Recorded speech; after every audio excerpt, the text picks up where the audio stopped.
right, I think it's about the time, right? Yes. So maybe we can go ahead to start today's roundtable, and hopefully the rest of the guests can join later. But let me just give you guys a warm welcome to everyone for our first roundtable discussion. My name is Tammy, and I will be our MC today. So tonight we are just going to focus on the topic of egg freezing, and it will be more looks like an educational happy hour as what I just mentioned.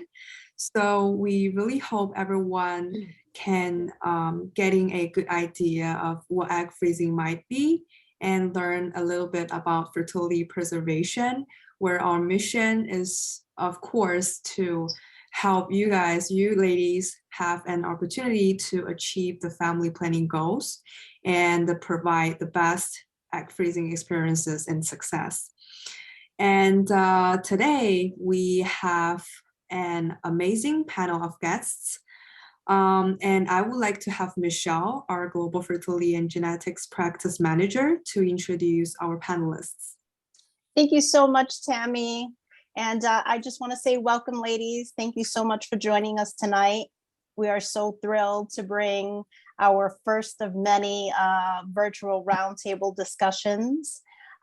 This evening, we have the pleasure of having with us some really wonderful women who are a part of our Global Fertility team. Again, my name is Michelle Ramos. I am the practice manager here at Global Fertility and Genetics. Tonight we have with us Annie Liu, who is the co-founder and CEO of Global Fertility and Genetics. We also have with us Tomoko Okamoto, who was our International Infertility Coordinator. And we are excited to be with you tonight. I'm going to pass along Annie so that she can also share a few words with you. Annie? Hi, this is Annie. I'm the co-founder and CEO of the Global Fertility and Genetics. I'm glad to be here today with all of you. So I am a mother of 3 kids and a businesswoman. As a businesswoman with over 20 years experience, I had to learn how to balance the growth of my professional career and the family building. So the opportunity for egg freezing was not an option when I started my career. Therefore, I started GFG egg freezing program to help women who would like to delay family growth while building their own professional career. So Tomoko? Yes. So hi, my name is Tomoko Okamoto. I am an international fertility coordinator here at the Global Fertility and Genetics. As a former IVF patient, I use my experience to provide service that are close to patient's heart, and I guide through the medical steps and support emotional journey. I am a mother of 1. I am so glad to join this webinar today with these wonderful ladies.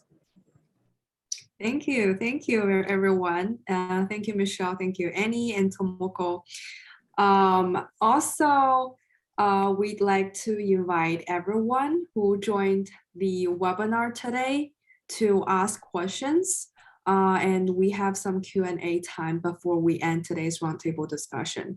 So you can feel free to send your questions via the Q&A function, and or maybe just leave your comments in the chat part, and we will save some time for the Q&A after the roundtable discussion.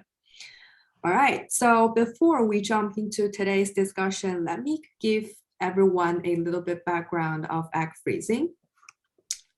So according to ASRM, egg freezing was no longer being considered experimental in October 2012, and it has advanced greatly over the past few years with improved overall success of eggs surviving in the freezing process. And also here we included some numbers and facts, which probably some of you guys already know this. So women at around 25 to 30 years old have higher success rates compared to the other ages of women. And also approximately 15 to 20 frozen eggs could provide a higher chance to give live birth. And those are actually the facts that's been proved by, a lot of like scientific theories. I mean, like working at Global Fertility, we have actually received tons of questions every day. People are just doubting, should I frozen my egg, and struggling to balance and manage career and do their desires to have families, especially when you met the one, I guess.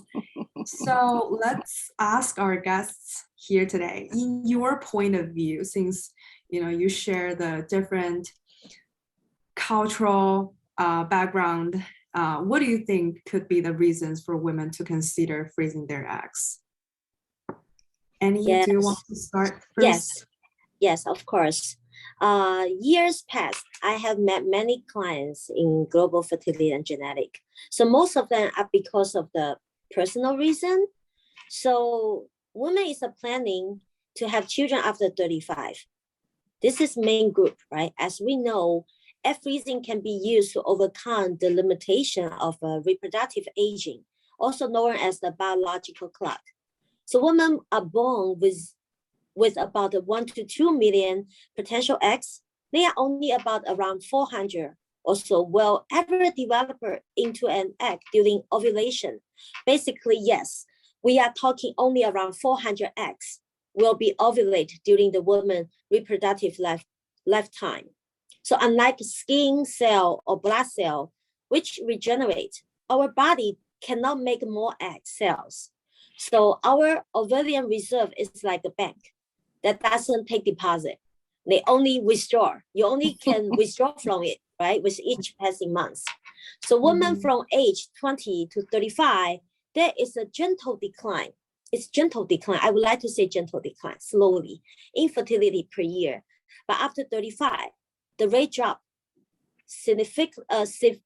dramatically. I would like to say, dramatically. So that's why a lot of women after 35, they think if they want to have the baby after 35, they need to do the egg freezing, right? So this is the one of the group. Another for career aspirations. So today, women want to be more independent and empowered more than ever. So however, women still face challenges working in the male-dominated industry, especially getting pregnant, carrying baby, maternity leave. All this usually take a few years. Therefore, they don't want to miss the career development opportunity. So those group women are considered egg freezing too. A lot of time we talk about, we're waiting for the right, like to marry the right person. So women are going to marry just because of age purpose. Women not are going just marry just because age purpose. But in China, women didn't get married. If women didn't get married around 30, you will be spawned a label as leftover. So very interesting. My American friend, Roseanne Lake, was in China for several years, and she wrote a quite interesting book called Leftover in China, which exactly talking about the group of women are not marrying the supposed age called leftover. I'm not sure. Can you see this book? Very hard to see. Can you see that? How about this? No, maybe a little back, Annie. Little back. How about this? Yeah, right there. Yeah. Right there. Yeah. So, so you see, woman is not married around like 30 years old in China, then you will be entitled as the leftover. So I hope she could join our next seminar to introduce her book. But I'm not sure she's here today. I'm not sure. Marianne, if you join our webinar, you want to say hello to our guests or say hello to our team? Oh, you're here. Yeah. Yeah, she's here. So, Tian, you want to let everyone to see her?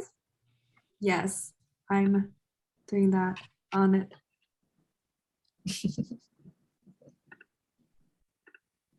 Not sure if she's willing to.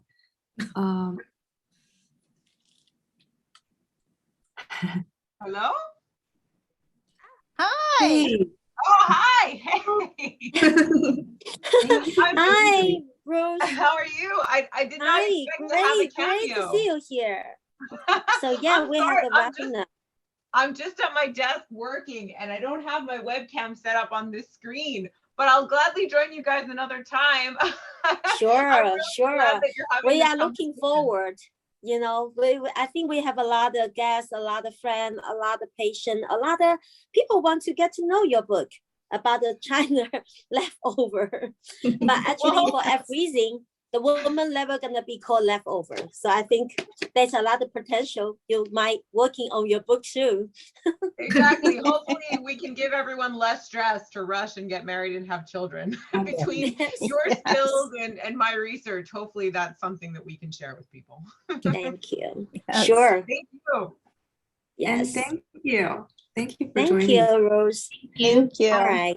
Yeah, talk about that. It's a very interesting topic as always, right? So another thing is law in different countries like China and USA.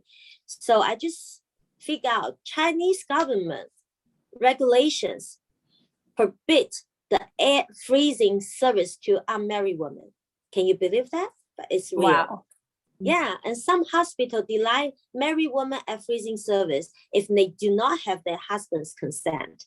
But this is a reality. So what are you gonna do, right? So compared to China and in USA, it open to every woman. I think this is great option for women who really consider about personal reason and willing to do the fertility preservation. So I think that's for my personal experience, and then all this patient come to me, then I understand, you know, with the personal reason. And Tomoko, what about in Japan? Yes, in Japan, egg freezing was allowed for only for those who went through the cancer treatments. But in very recent years, egg freezing are open for the single women, but there are not many clinics that offer egg freezing yet. So, Michelle, I already talked about the personal reason, right? So as you leading our clinical team, can you hear me? I think someone just yes. As you're leading our clinical team, can you explain the medical elective freezing? Sure, of course. So, you know, a couple of medical reasons why, you know, patients decide to preserve their fertility or freeze their eggs.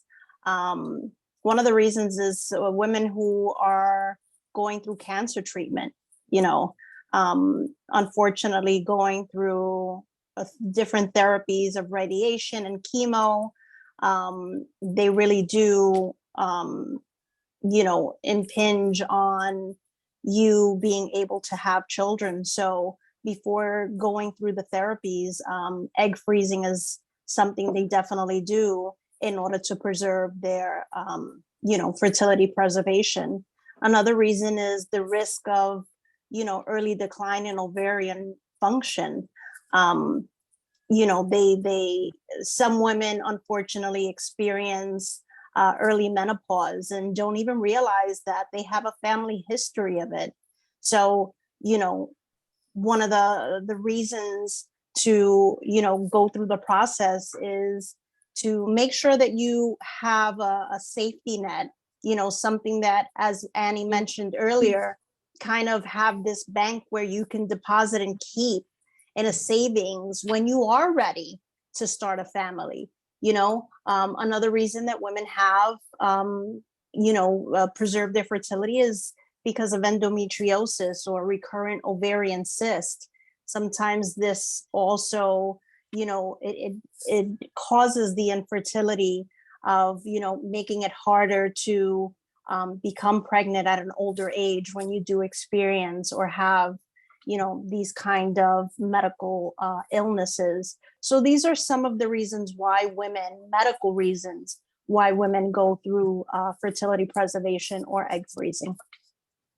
And when you talk about the family history of early menopause, right? I really want to bring that story. So I met a girl who was in menopause at 28 years old on 2018. I was shocked, but of course at the end we find out her family has the history. But of course now she is considered donor egg IVF cycle with GFG. However, if she could freeze her egg in early 20s, then she won't need to afraid to be considered as disability infertility for years and spend more money now for using a donor. So I think this is important, and also for a lot of group people need to pay a lot of attention. Make sure you can save yourself a lot, or save a lot of things. Avoiding a lot of things happen when you really facing that. So, yeah. Yeah, I think just as what Annie just said, that 28 years old girl, and also as you guys mentioned earlier, both I believe Annie and Tomoko, you guys have your own daughter. So I believe this kind of conversation is really maybe the parents should told and should discuss with their daughters. Especially for the current younger generation. It's not just about reproductive health, but also about family planning. So hoping the generations in the future will be more common to think about this when they begin their 20s, right? So what do you guys think? When do you guys think should be a good time to freeze the eggs? Here I would like to share my experience. So there is a risk for early decline in ovary functions. So everyone's infertility cause is different, but mine was due to early diminished ovarian reserve.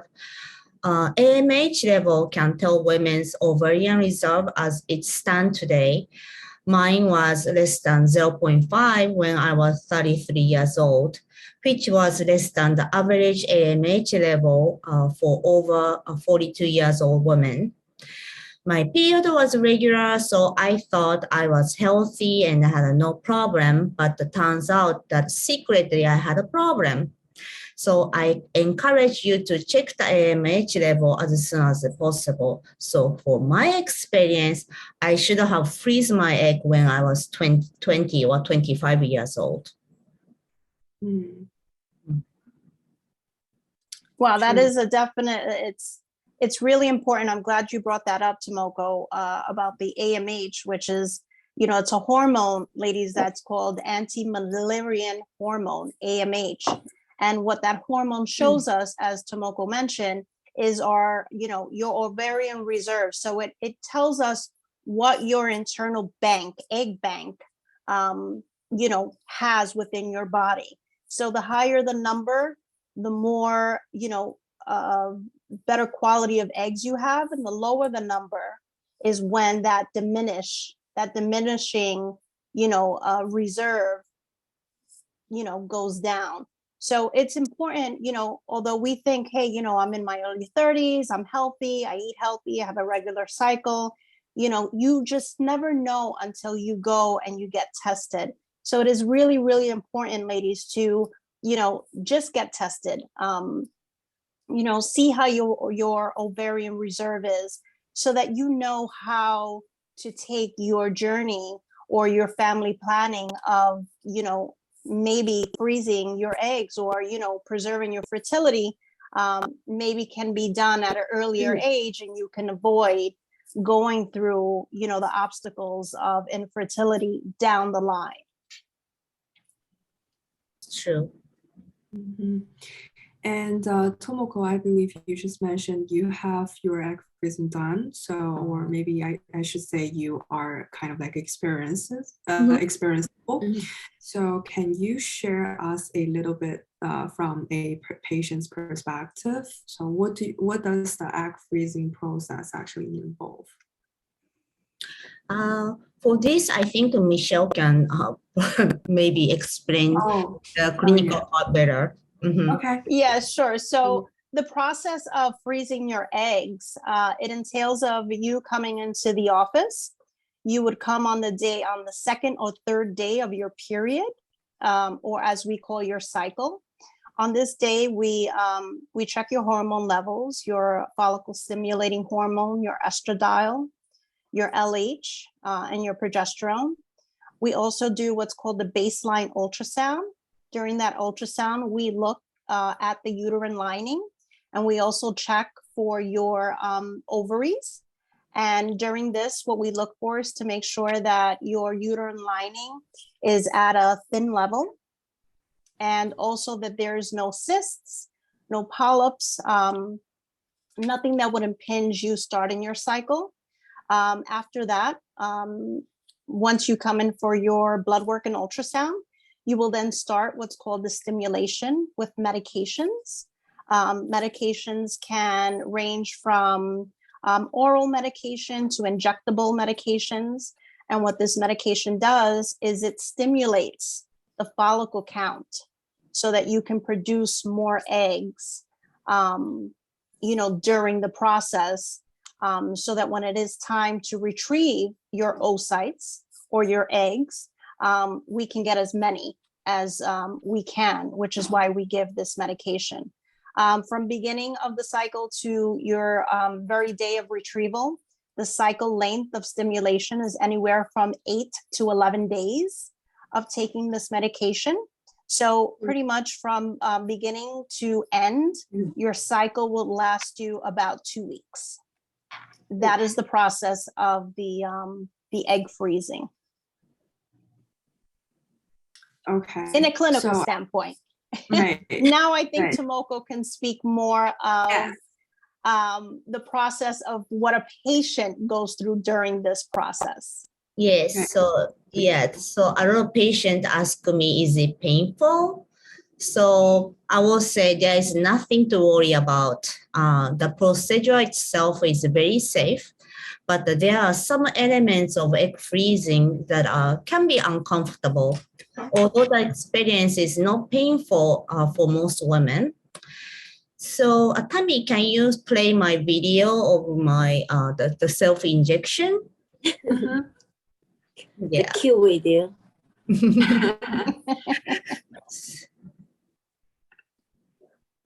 So yes, this is it. So here is my video of self-injection with the gonal F pen. Yeah. Yes, so you have to do the self-injection in your tummy area. It is true, unfortunately, but they don't really hurt a lot. The injection doesn't need to go deep. Needles themselves are very, very thin. So I have it in here. You can see it. It's like a pen type, and it's very easy to use.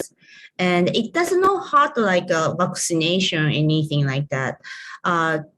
So the trick that I recommend to reduce discomfort to my patient is to ice the area before the injection. It helps a lot.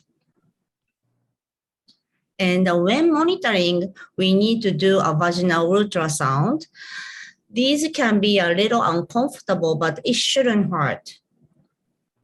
And for the egg collection procedure, we use sedation.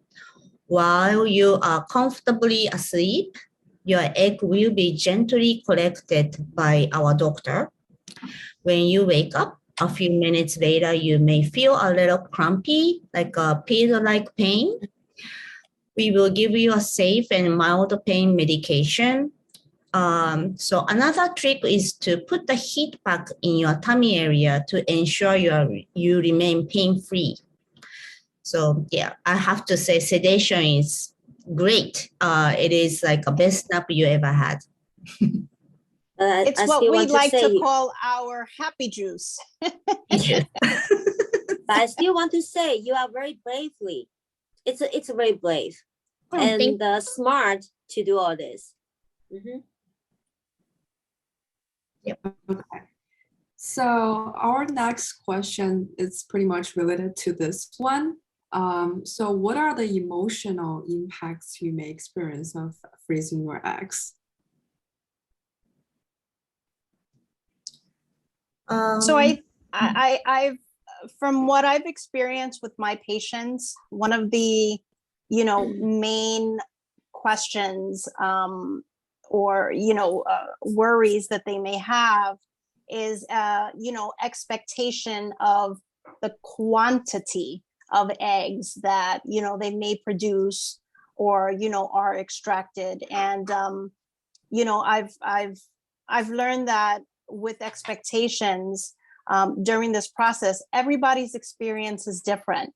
Not everyone is going to get the same amount of eggs. Not everyone is going to produce the same amount of eggs.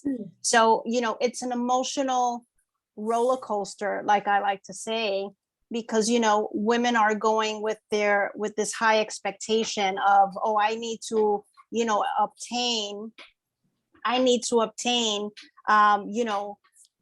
20 follicles because I'm 25. And, it really is, with expectations, I think that gives women or patients more of a emotional roller coaster of not knowing what to expect. But here at Global Fertility and Genetics, our clinical team, we empathize, we are there with them during their journey. And, we very much hold your hand through the whole process. So although you may not get what you expect in your mind, we do, reassure that, what you do get in the end was the best fit for you. So, it's important for patients to know that they're not alone in this process. It can be very emotional, but you do have a support system with us here at Global Fertility and Genetics.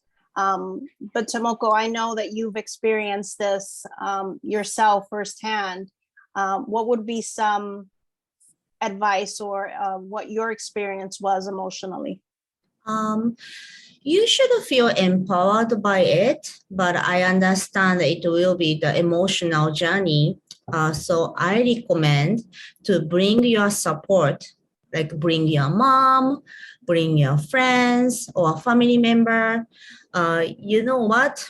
I think the best idea is to do the egg freezing with your besties so you can comfort each other.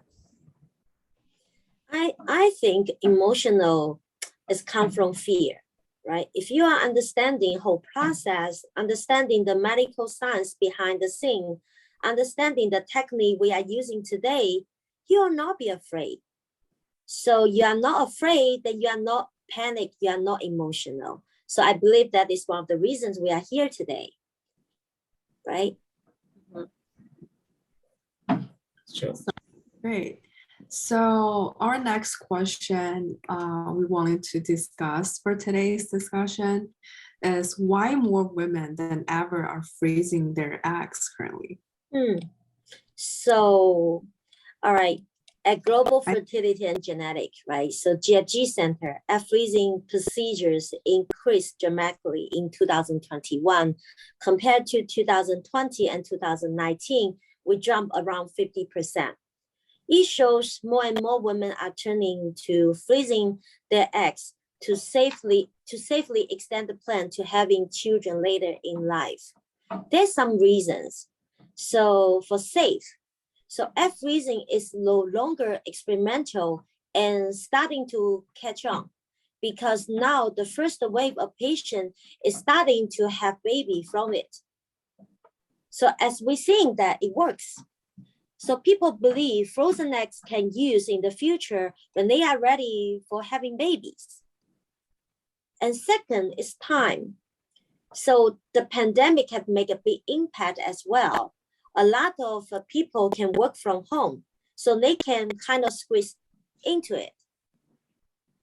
And then for self reason, I think pretty clear, women delayed their childbearing to old age, and they are going to have the harder time getting pregnant, right? So many women are doing this as the fertility preservation, attempt to protect their family future, to safely extend the plan to having children later.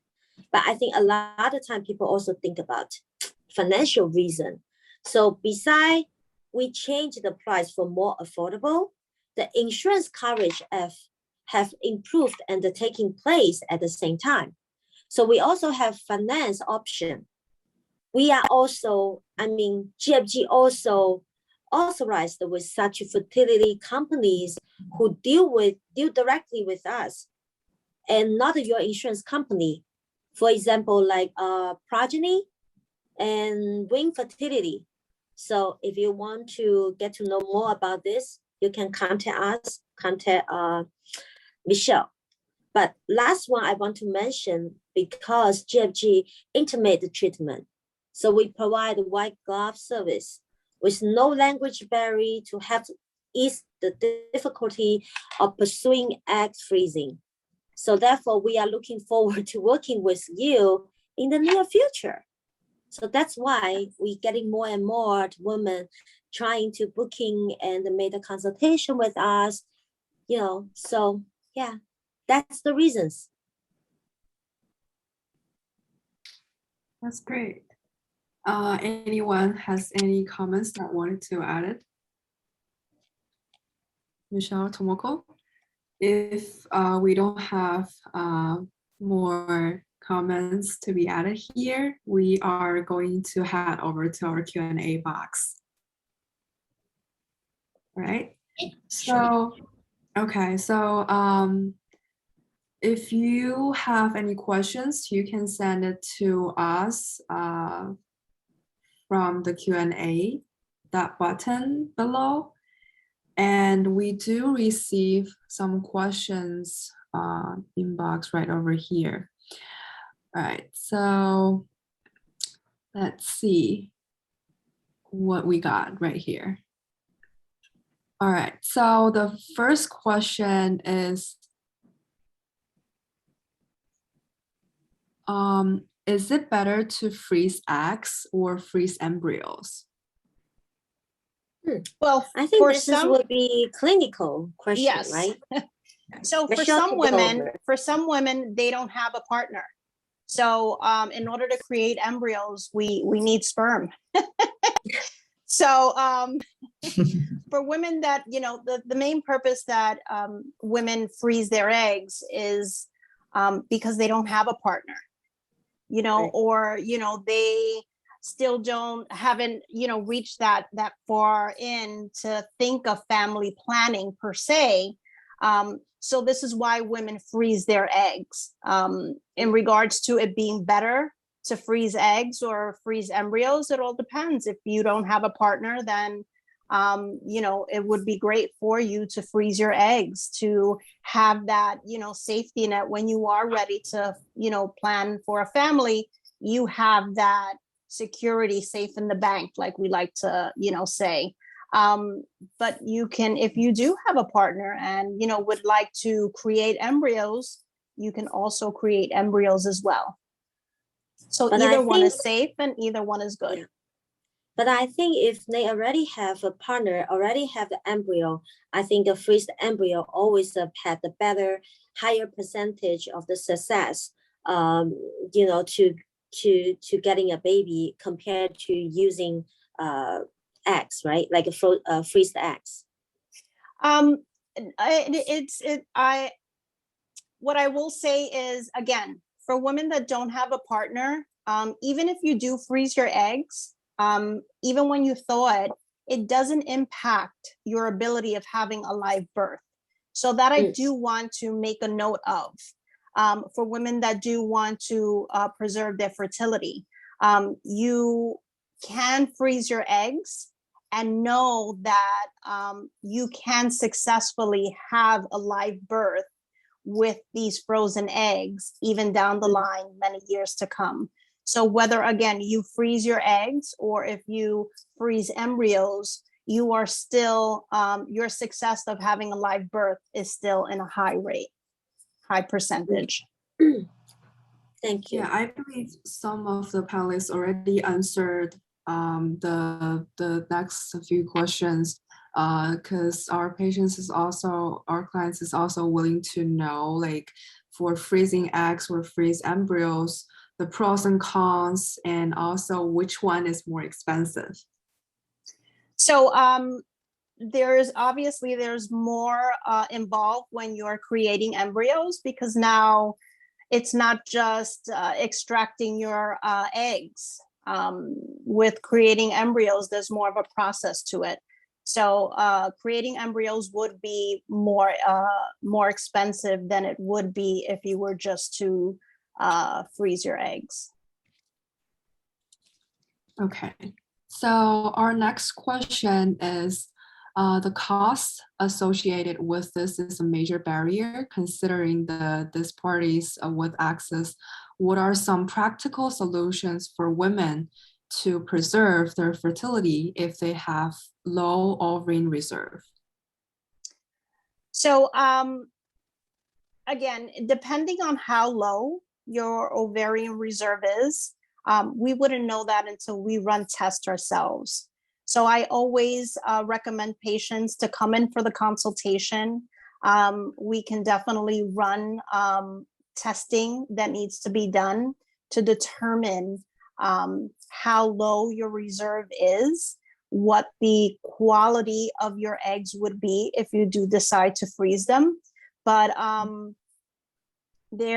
don't like to put too much limits on what a woman can and cannot do until she has that first consultation and has the proper testing done to determine, the facts of whether or not she would be able to proceed with the fertility preservation. Yeah, and also we got some people like asking again of what the questions we've discussed during our discussion. She's trying to know, is it normal to gain weight after egg retrieval? Is it, egg freezing gonna let you gain like weight? So we actually hear this question a lot, and I've been doing infertility now for almost 15 years. And I have yet to hear a patient state that she's gained weight after, doing a cycle. Yeah, doing the stimulation. What you do feel, and when you're taking these medications, you will feel bloated. That I will tell you. And the reason for feeling bloated is because we are enhancing and, to make or to produce more follicles in your ovaries. So, with that purpose, each follicle can grow up to 20 centimeters. So if you have multiple follicles that are measuring 20 centimeters within each ovary, you're going to feel full and you're going to feel bloated. That's not to say that it's actual weight gain. Once we retrieve those oocytes or those eggs, then that bloating feeling would go away. So Tomoko, you actually have that experience. Did you gain the weight? I saw you losing weight. Oh, I didn't lose my weight, but also I did not experience the weight gain. So did my patient, I don't think. So yeah, but definitely you feel bloated, definitely. And then you might feel fatigue because of the hormone that you are taking. But, after like a few days, you be back normal. So it's okay.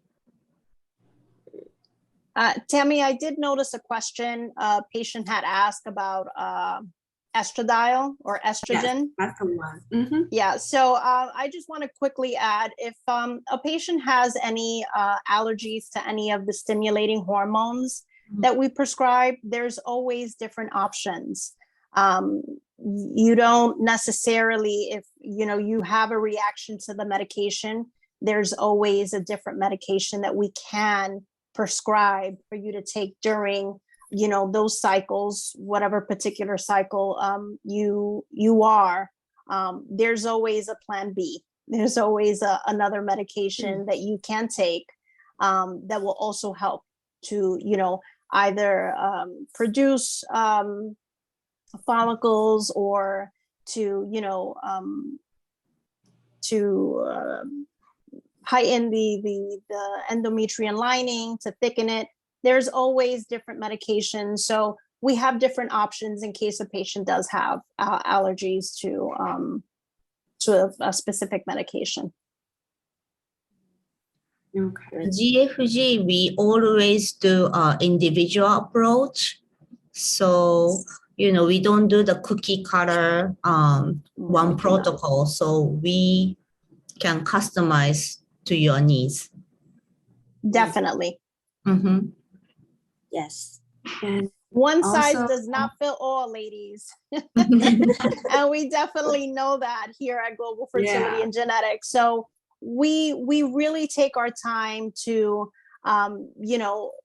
focus on each individual patient's specific needs, what would best work for their specific cycle. So as Tomoko said, it's not just one size fits all.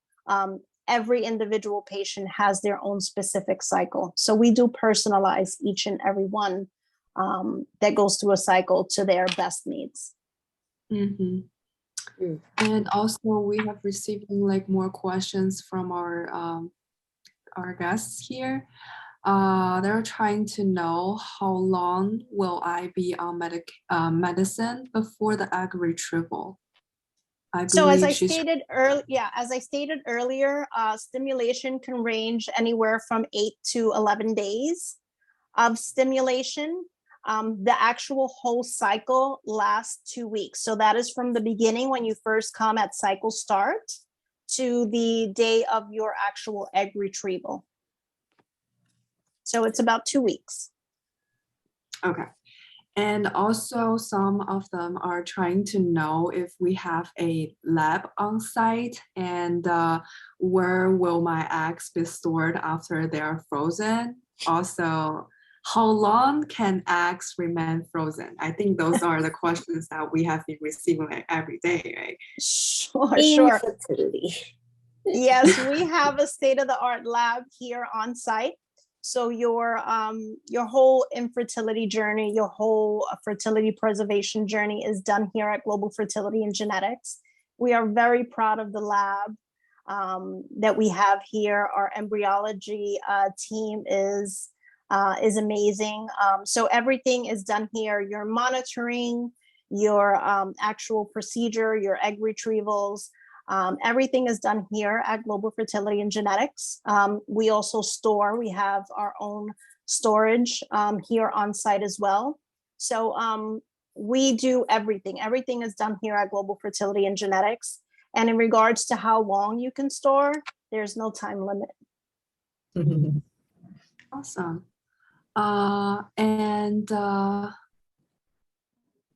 Since the time is flying so quick, we are probably gonna end on our last question over here.